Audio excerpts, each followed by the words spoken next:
नमस्कार छात्रों। पिछले वीडियो में हमने भारत में न्यायिक पुनरावलोकन के बारे में अध्ययन किया था। न्यायिक पुनरावलोकन का अर्थ क्या है, न्यायिक पुनरावलोकन की सीमाएं क्या हैं। आज हम न्यायिक पुनरावलोकन की आलोचना, क्रिटिसिज्म ऑफ जुडिशियल रिव्यू के बारे में अध्ययन करेंगे। यद्यपि भारतीय सर्वोच्च न्यायालय को द्वारा देश के सामाजिक आर्थिक समता, न्याय तथा विकास को लक्ष्य करके कई महत्वपूर्ण निर्णय दिए गए, लेकिन फिर भी सर्वोच्च न्यायालय का न्यायिक पुनरावलोकन का अधिकार आलोचनाओं का विषय रहा है और इसकी निम्न आधारों पर आलोचनाएं की गई हैं। पहले आलोचना है रूढ़िवादी निर्णय। सर्वोच्च न्यायालय के निर्णय के संबंध में यह आलोचना की जाती है कि उसके निर्णय उच्च वर्ग के हितों को ध्यान में रखकर दिए जाते हैं। जैसे गोलकनाथ बैंक राष्ट्रीयकरण प्रीविपर्स के मामले में दिए गए निर्णय इस बात की पुष्टि भी करते हैं। जमींदारी उन्मूलन, भारतीय भूमि सुधार कानून के संबंध में भी ऐसे ही निर्णय दिए गए, जबकि आवश्यकता इस बात की है कि न्यायालय प्रगतिशील समाज के निर्माण में व्यवस्थापिका तथा कार्यपालिका की मदद करे। तो पहली आलोचना, न्यायपालिका के जो निर्णय है वो रूढ़िवादी। दूसरा, संसद जन इच्छाओं का प्रतिनिधित्व है, न्यायपालिका का नहीं। भारत की जो संसद में जनता के प्रतिनिधि चुनकर आते हैं, वे जन इच्छाओं का प्रतिनिधित्व करते हैं। उनके बनाए कानूनों को की न्यायाधीशों द्वारा समीक्षा प्रजातांत्रिक भावनाओं के प्रतिकूल है। तीसरा, अनावश्यक संघर्ष का कारण। न्यायिक पुनरावलोकन की व्यवस्था संसद और न्यायालय के बीच अनावश्यक संघर्ष को बढ़ावा देती है। मुक्तमेबाजियों की प्रवृत्ति को बढ़ जाती हैं। न्यायालय के हस्तक्षेप के कारण कानूनों को लागू करना कठिन हो जाता है तथा कार्यपालिका और न्यायपालिका के बीच अनावश्यक तनाव और गतिरोध की स्थिति उत्पन्न हो सकती है। तो अनावश्यक कार्यों के कारण भी इसकी आलोचना की जाती है। अगला है न्यायिक निर्णय पर राजनीति का प्रभाव। अगला क्या है, न्यायिक निर्णय पर राजनीति का प्रभाव। न्यायिक निर्णय तटस्थ और निष्पक्ष होने चाहिए। निर्णय कैसे होने चाहिए, तटस्थ और निष्पक्ष। पर वास्तव में ऐसा होना कठिन है। क्यों? न्यायाधीशों की अपनी वैचारिक पृष्ठभूमि होती है। कानून की व्याख्या निर्णय देते समय कहीं ना कहीं विचारधाराओं का प्रभाव आ ही जाता है। न्यायाधीशों की नियुक्ति की पद्धति भी निर्णय को प्रभावित कर सकती है। इसलिए सिद्धांत यह नियुक्तियां राष्ट्रपति द्वारा की जाती है और व्यवहार में प्रधानमंत्री के परामर्श से राष्ट्रपति नियुक्तियां करता है। तो स्वतंत्र भारत के इतिहास में इसके उदाहरण भी हैं, यद्यपि वे अपवाद स्वरूप हैं तथा भी इस संभावना से इनकार नहीं किया जा सकता। न्यायिक निर्णयों के ऊपर क्या होता है, राजनीति का प्रभाव पड़ता है। पांचवा है न्यायिक निर्णय में समरूपता नहीं। सर्वोच्च न्यायालय ने संविधान द्वारा कानून की व्याख्या करते समय अपने ही पूर्ववर्ती निर्णयों में परिवर्तन किया है। ऐसा आभास होता है कि निर्णय न्याय पर आधारित नहीं अपितु व्यक्ति या समूह के प्रभाव पर आधारित हैं। ऐसी स्थिति कानून और न्याय के प्रति अनास्था को जन्म देती है। दृष्टिकोण की भिन्नता से कानून की व्याख्याता भी भिन्न हो जाती है। इसलिए न्यायिक निर्णय जो दिए जाते हैं उसमें समरूपता नहीं है। छठा है न्यायालय द्वारा सीमाओं का अतिक्रमण। सरकार के अंगों व्यवस्थापिका, कार्यपालिका तथा न्यायपालिका। सरकार कितने अंग हैं? 3, व्यवस्थापिका, कार्यपालिका और न्यायपालिका। इन सब की भूमिकाएं अलग अलग हैं। तीनों के अपने निश्चित कार्यक्षेत्र और सीमाएं हैं।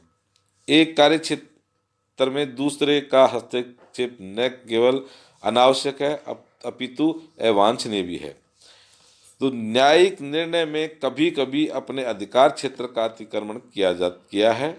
विशेषकर पिछले दिनों जो न्यायिक सक्रियता दृष्टिगत हुई उसके सकारात्मक परिणाम तो आए हैं, पर न्यायपालिका के अत्यधिक प्रभावी हो जाने की तथा सीमाओं के अतिक्रमण की आशंका भी हो गई है।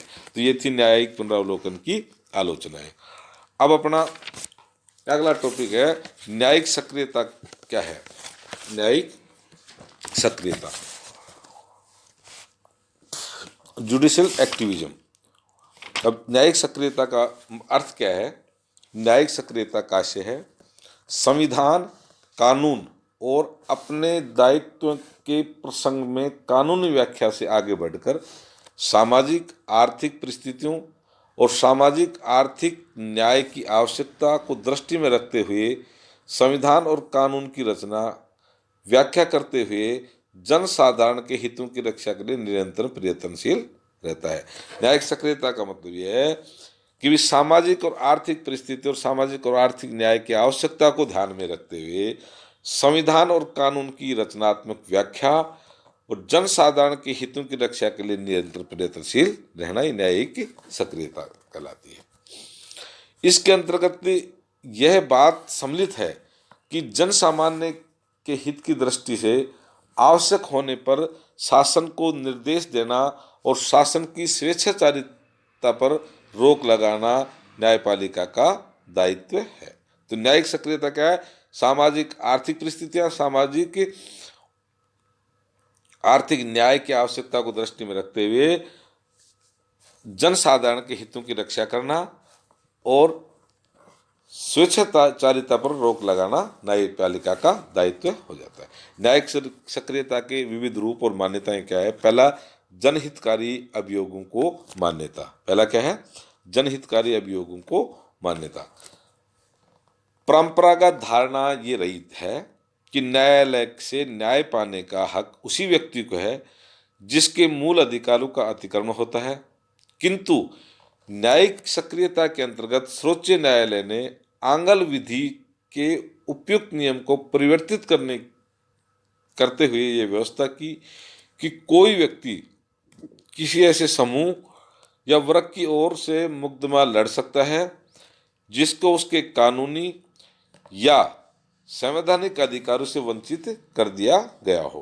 पहले क्या था कि वे मूल अधिकारों का अतिक्रमण होता है, तभी न्यायिक सक्रियता के अंतर्गत सर्वोच्च न्यायालय में व्यक्ति जाता है। लेकिन अब जिसके कानूनों का संवैधानिक अधिकारों से जिनको वंचित किया गया है वो भी बन जा सकता है। सर्वोच्च न्यायालय ने स्पष्ट कर दिया कि गरीब, अपंग अथवा सामाजिक एवं आर्थिक दृष्टि से दलित लोगों के मामले में आम जनता का कोई आदमी न्यायालय के समक्ष वाद ला सकता है। न्यायालय अपने सारे तकनीकी तथा कार्य विधि संबंधी नियमों की परवाह किए बिना उसे लिखित रूप में देने मात्र की कार्रवाई करेगा। तो जनहितकारी अभियोगों को मान्यता दी। दूसरा है, कानून न्याय के साथ साथ आर्थिक और सामाजिक न्याय पर बल देता है। कानूनी न्याय के साथ साथ किस पे? आर्थिक और सामाजिक न्याय पर भी बल देता है। संविधान लागू किए जाने के बाद 3 दशक तक यह समझा जाता था कि न्यायालयों का कार्य कानूनी न्याय प्रदान करना है, लेकिन न्यायिक सक्रियता के अंतर्गत संविधान की भावना को दृष्टि में रखते हुए यह विचार को अपनाया गया कि देश के दीन और दलित लोगों के प्रति न्यायालय का विशेष दायित्व है। अतः न्यायालय को कानून न्याय से आगे बढ़कर आर्थिक और सामाजिक न्याय प्रदान करने का प्रयत्न करना चाहिए। न्यायालय को क्या करना चाहिए? कानूनी न्याय से आगे बढ़कर सामाजिक और आर्थिक न्याय प्रदान करने का प्रयत्न भी किया जाना चाहिए। तो कानूनी न्याय के साथ साथ आर्थिक और सामाजिक न्याय पर भी बल दिया गया। तीसरा है, शासन की स्वेच्छाचारिता पर नियंत्रण। न्यायिक सक्रियता का एक रूप शासन की स्वेच्छाचारिता पर नियंत्रण है। संविधान और कानूनों के अंतर्गत उच्च कार्यपालिका अधिकारियों को कुछ स्वविवेकीय शक्तियां प्रदान की गई हैं। इन स्वविवेकीय शक्तियों का औचित्य हो सकता है, लेकिन व्यवहार में देखा गया है कि कार्यपालिका अपने इन स्वविवेकीय शक्तियों के आधार पर स्वेच्छाचारिता का मार्ग अपना लेती है। इस पृष्ठभूमि में न्यायिक सक्रियता के अंतर्गत सर्वोच्च न्यायालय ने इस बात का प्रतिपादन किया कि विवेकात्मक शक्ति के अंतर्गत सरकार की कार्रवाई विवेक सम्मत होनी चाहिए तथा इस कार्रवाई को संपन्न करने के लिए जो कार्य विधि अपनाई जाए वह कार्य विधि भी विवेक सम्मत, उत्तम एवं न्यायपूर्ण होनी चाहिए। और चौथा है, शासन को आवश्यक निर्देश देना। 1993 से 2014 के वर्षों में तो सर्वोच्च न्यायालय और उच्च न्यायालय ने न्यायिक सक्रियता के आधार पर समस्त राजनीतिक व्यवस्था में पहले से बहुत अधिक महत्वपूर्ण भूमिका प्रदान की है। इन न्यायालयों ने जब ये देखा कि जांच एजेंसियां उच्च पदस्थ व्यक्तियों के विरुद्ध जांच कार्रवाई में ढिलाई बरतती हैं, तब न्यायालय ने विभिन्न जांच एजेंसियों को अपना कार्य ठीक से करने के लिए निर्देश दिए और इस बात का प्रतिपादन किया कि व्यक्ति चाहे कितना ही बड़ा क्यों ना हो, कानून सबसे ऊपर है तथा सरकारी एजेंसियों को अपना कार्य निष्पक्षता से करना चाहिए। भ्रष्टाचार से जुड़े कुछ मामलों में तो न्यायालय ने जांच की निगरानी का कार्य भी प्रत्यक्ष या परोक्ष रूप से अपने हाथ में लिया। इसलिए इससे आगे बढ़कर सर्वोच्च न्यायालय ने 1996 में प्रधानमंत्री को निर्देश दिया कि वे कर्नाटक तथा तमिलनाडु के बीच कावेरी जल विवाद को हल करने का प्रयत्न करें। तो ये थी न्यायिक सक्रियता की विविध रूप और उसकी मान्यताएं। तो अपना ये टॉपिक यहीं समाप्त हो जाता है। अब अगला टॉपिक अपने अगले उसमें पढ़ेंगे।